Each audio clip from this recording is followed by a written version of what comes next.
What's happening, guys? Saf-T-Liner C2 here. I've got another episode of Bus Stuff for Sale for you, and I've got a couple good things picked out today. If you have some things that you would like to submit to me for this series or for lots of lots, check the video description for the video request form where you can submit stuff to me, and the more interesting it is, the more likely I will be to put it in a video. Alright, real quick before we start, none of these pictures are mine. I'm not listing any of these. I'm not promoting any of these. I am simply showing them off. None of this is mine, and I am not responsible for anything that happens here. Anyways, let's not waste any time. Let's go ahead, dive right into it, and start off with this 1976 Wayne bus for $600 in Georgia. This bus has been sitting at least 22 years. It is surprisingly dry inside and in pretty decent shape. There is no key or title. It is May 1976. It was abandoned 20 plus years ago and would make a cool restoration or tiny house project. 600 or best offer. So this is the first picture right here. First off, I gotta say that the orange is an interesting color. Obviously, you're gonna see that this was converted into some sort of church bus or activity bus, and I really like the orange and white combination on here. It fits well. Now, obviously, this bus has just been sitting around. It's rusted out, and this is just an entire mess. It probably does not run. Here's the other side of this bus, and the seller was right. This bus looks to be in fairly well condition for it sitting around for 20 years. None of the windows are cracked. While there is some rust, it's not a whole lot. It looks to be fairly decent. Here's the back of the bus. We can see that it was in Chattanooga, Tennessee, so this was probably somewhere in that area originally before this church bought it. Here's the back of the bus, the inside of the bus, which again, it does not look terrible in here.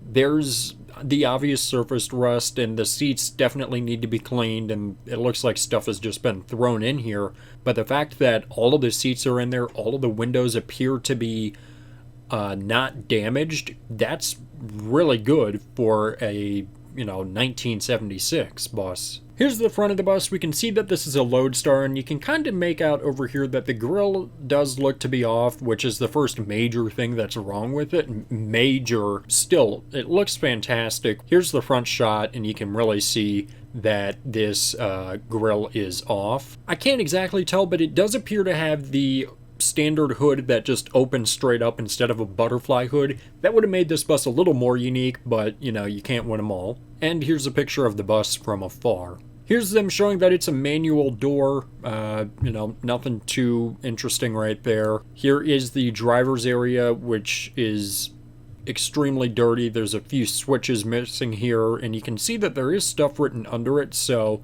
these probably would have been actual switches and not blank switches such as this one up here, although it does appear to have a little bit of writing underneath. Still, either way, control panel, driver's area overall is in pretty good shape. Here's a better view. Again, just kind of some surfaced rust on here. You can see that the ignition has kind of fallen into the back panel here, but that's not too hard of a fix. Loadstar 1700, and even just taking this emblem and cleaning it up would just be, wonderful. Here's a fan that looks to be, again, in decent shape. 55,498 miles, which is very, very low. Here's a better view of the grill that has fallen off and the rules. Don't lose your riding privileges. Now, for $600, this is a very cool find and very obtainable find. I'm not sure to what extent that this is not running. It could just need some new fluids. It could just, need to be played with for 2 or 3 hours, or it could just be completely dead. And knowing that would really justify whether or not $600 is good or not. But if this was to just be a storage unit or a schoolie that just stayed there and did not move around, $600 is a steal for something in, fairly decent condition that just needs some love. Here's yet another unique find, a 1974 International Carpenter in Splendora, Texas. The description says that it's a 74 Carpenter International minibus, has a motor and transmission, not sure when it was last ran. will need to be trailered off, $1,500 or best offer. So let's go ahead and take a look at this. Here's the first picture. You can see that this was obviously converted into some sort of schoolie at some point. This appears to be a bed or something right here. We've kind of got a little kitchen and some storage right here. Here's where a wheelchair lift would have been. Obviously it's been taken out so that there could be more storage in here. And you can also see that they put in some overhead storage. Here's the front of the bus, and based off of this, I don't think I mentioned it yet, but this is a Carpenter Cadet, so a Carpenter Type B comparable to a Mighty Mite or a Mini Bird. Now take a look over here. You can see that the switches are on the left hand side. We've got all of our gauges up here. Here's part of the doghouse right here, and it looks like a little bit of paneling has been removed over here. You can also see, this is a little bit weird for my taste, but you can see that the transmission is right here. So it would be on the left hand towards the bottom, which is kind of a weird choice to me, but you know, everyone has their own preferences. And there's some storage up here as well. Here's the back of the bus. It appears to be some sort of reddish orange color, Carpenter logo, and it looks like the back handle to the emergency door is missing. Here's the side of the bus. It's just kind of meh. I mean, there's some rust up here and over here on the rims, and I'm sure these tires have not been changed in quite some time. Here's the other side of the bus, and it appears to have originally been a non-school bus. You can see right here, and in this picture, it doesn't look like any warning lights would have been removed from here. Notice that because this bus is smaller, that the mirror is mounted over here instead of up here, just really indicating how small this thing is. Here's the front of the bus. Not sure what this is right here or here, but it doesn't look to be terrible. Again, maybe just replace these turn signals. And the bumper looks like it has seen better days, but, you know, again, it makes sense for a 1974. And here's a few shots of the engine for your viewing pleasure. So again, just like with the Wayne, for $1,500, who knows what work actually needs to be done on this to get it running. If this was running for $1,500, this is a unique bus that is getting hard to find, and yeah. If it was running, I'd pay $1,500 for this. Alright, sticking in the 70s, we have got a 1971 International bus.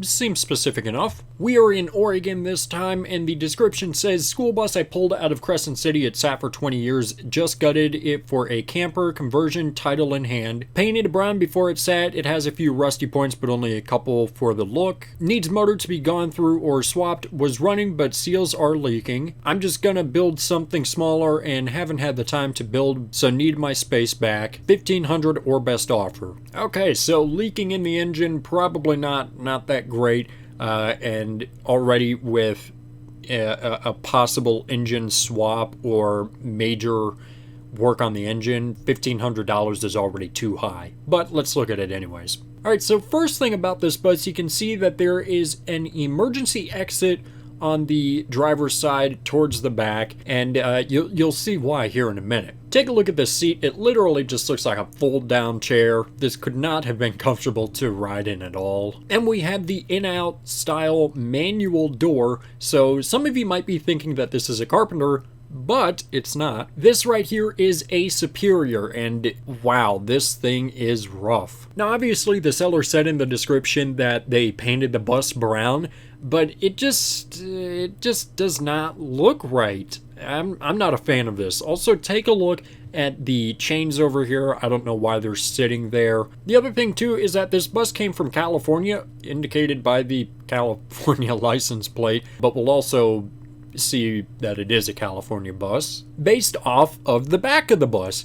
Now there's a lot going on in the back here, so one thing at a time. First off, California has often done lights that stack up vertically like this. Second thing, take a look at how these two back windows wrap around. It's great. I like that.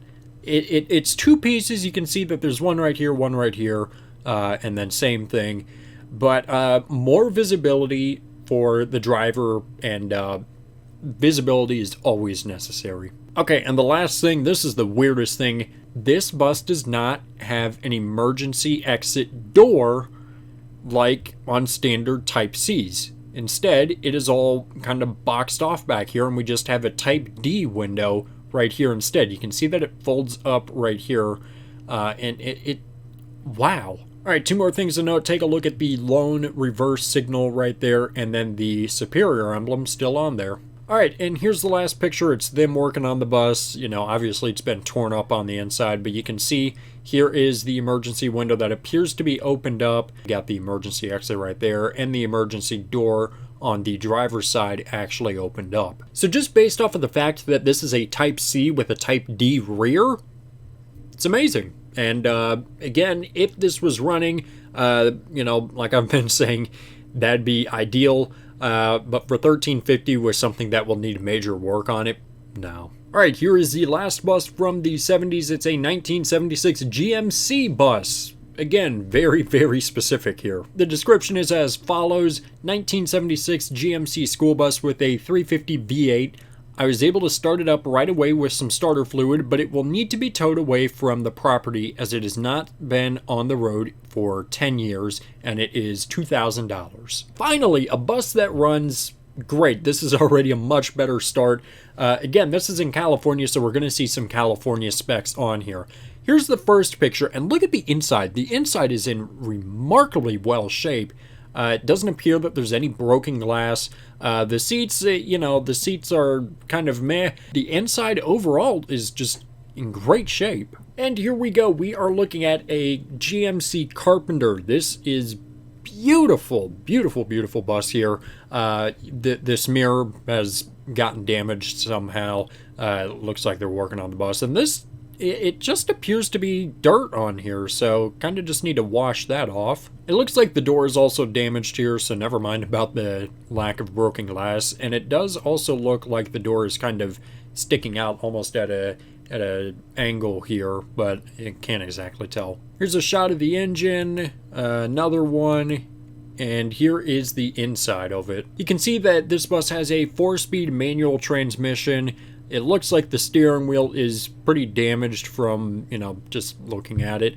But otherwise, it just looks like it needs some cleanup. So take a look over here. We have a first aid kit inside in this little driver's storage compartment. Now, obviously, this is probably not ideal since everyone would not know where it is nowadays, because, you know, it's right up top where everyone can see it and not, you know, hidden in a driver's storage compartment. But good thinking on their part regardless. Here we go. We got the GMC 6000 badge with the V8 engine. Let's see. The chassis was manufactured in October of 75, and the bus itself was built in March of 76. And this is the last picture just showing off the Carpenter badge. Now, $2,000 for this to a collector, if this runs and just needs a minimal amount of work, I could totally see someone buying this. It's a very cool bus. Alright, and the last bus we are taking a look at is something a lot newer than the other ones. We're taking a look at a 2010 HDX. The description is super long, so we'll just kind of skim over it. We've got an MBE 900 engine with 123,000 miles. Got an Allison MD 3060 push-button transmission, AC, radio, heated mirror, air doors, kneeling system, front air ride suspension, and rear very nice riding. Good tires, bicycle rack, LED sign, overhead storage. And I know what you might be thinking, this might not be a school bus, and no, it's not, but it's an HDX. We all recognize the name, and I still want to show this off anyways because it is a little unique. All right, here's the back of the bus. Pretty standard HDX. This is, like I said, not a school bus. Taking a look over here, this is interesting. So something like this would have been used for transit use. You can see we got the front doors right here, as well as this rear set of doors.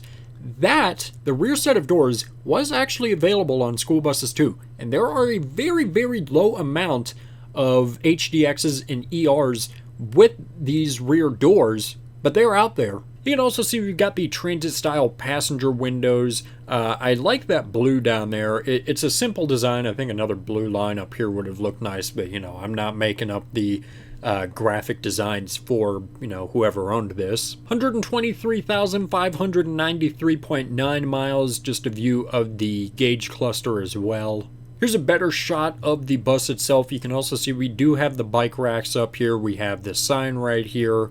And aside from that, just pretty standard HDX stuff. Here's the inside driver's area, looking good. And the passenger area, so just looks kind of like a city bus to me. So we've got the pull cords over here to indicate that someone needs to stop. We've got things to hold on to, so if passengers need to stand.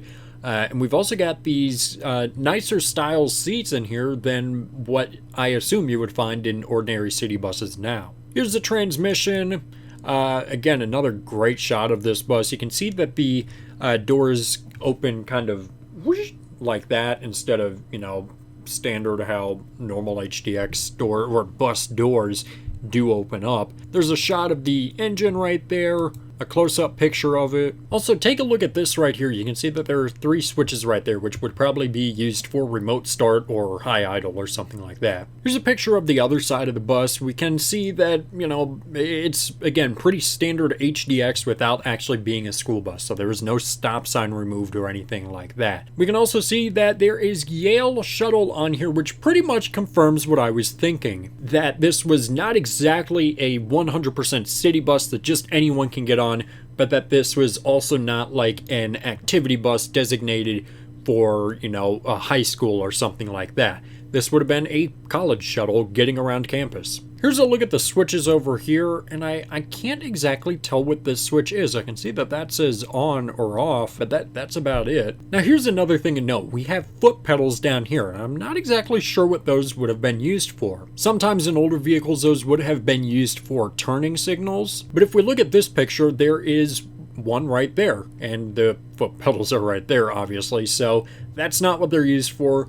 I've seen them in other city buses, but I don't know exactly what they do. So if you're one of the city bus people who watch my channel, tell me, what am I missing here? What do these do? Here we go. Here's another night shot of the bus. We've got the exhaust brake, engine shutdown override, some sort of AC it looks like, and the kneeling feature is right here. Here's a shot of the seats. They look to be in fairly decent condition. Again, just another picture of, you know, the bus. Same thing here. Here's the tires, exhaust brake, and finally just some vehicle information. Alright, and just like that, another episode of Bus Stuff for Sale is over. Let me know, which one of those would you have bought? For me, it's honestly between the Cadet or that Wayne we looked at. I really like the color scheme on there, but, you know, still, it really just depends on the running condition of all of those. Like I said at the beginning of this video, if you have a link that you would like to share for either Bus Stuff for Sale or for Lots of Lots, send it to me in the video request form in the description below.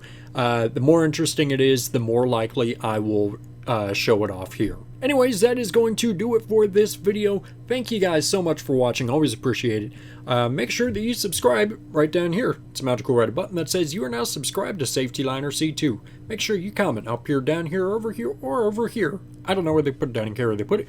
Make sure you also give this video a thumbs up, or none of those buses are going to run, and I'm just going to be out of luck. And make sure you also share this video with a friend. Show it to your mom, show it to your dad, show it to a guy on a random street. I don't care. Don't let anything happen to you. So yeah, guys, that is going to do it. Thanks for watching.